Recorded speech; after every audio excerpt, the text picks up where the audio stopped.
1 cup శనగపిండి, 1 cup జొన్న పిండి, 1 కప్పు గోధుమ పిండి. ఈ 3 మిశ్రమాన్ని బాగా జల్లించుకోండి.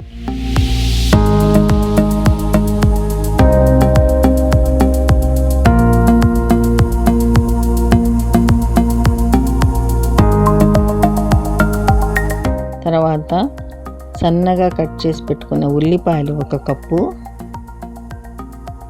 సన్నగా కట్ చేసుకున్న పచ్చిమిర్చి 1/2 కప్పు, 1 టేబుల్ స్పూన్ జీలకర్ర, 1/2 table spoon red chilli flakes, 1 cup పచ్చి పల్లీలు కచ్చా పచ్చా దంచుకొని వేయండి. 3 టేబుల్ స్పూన్ల నువ్వులు, తగినంత సాల్టు,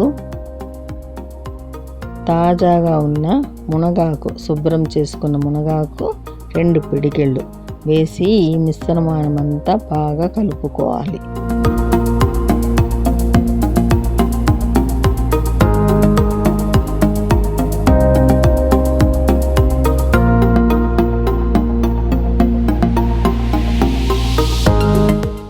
తర్వాత తగినంత నీళ్లు చేర్చి చపాతీ ముద్దలా కలుపుకొని వాటిని చిన్న చిన్న ముద్దలుగా డివైడ్ చేసుకోండి.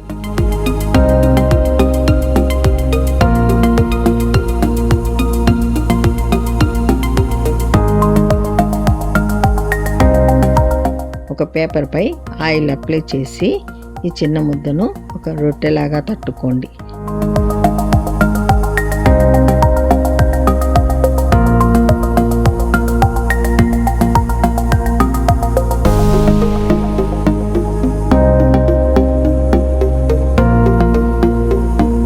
స్టవ్ వెలిగించి పెనం పెట్టి పెనంపై ఈ రొట్టెను వేసి 1 టేబుల్ స్పూన్ ఆయిల్తో 2 వైపులా ఎర్రగా కాల్చుకోండి.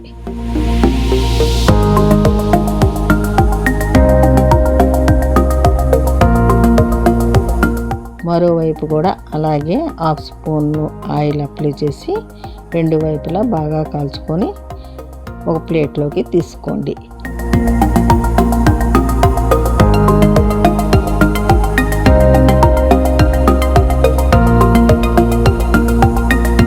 పచ్చి కొబ్బరి, మీకు కావలసినంత పచ్చి కొబ్బరి స్కిన్ తీసేసి దానికి తగినంత పచ్చిమిర్చి, 1 టేబుల్ స్పూన్ సాల్ట్ వేసి మిక్సీ వేయండి.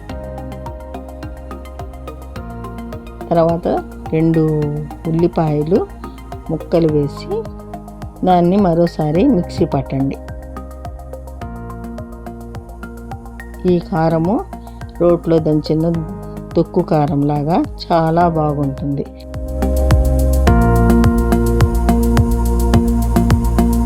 ఈ కారము ఈ రొట్టెకి కాంబినేషన్ బాగుంటుందండి. హెల్తీగా టేస్టీగా ఉండే రెసిపీ అండి.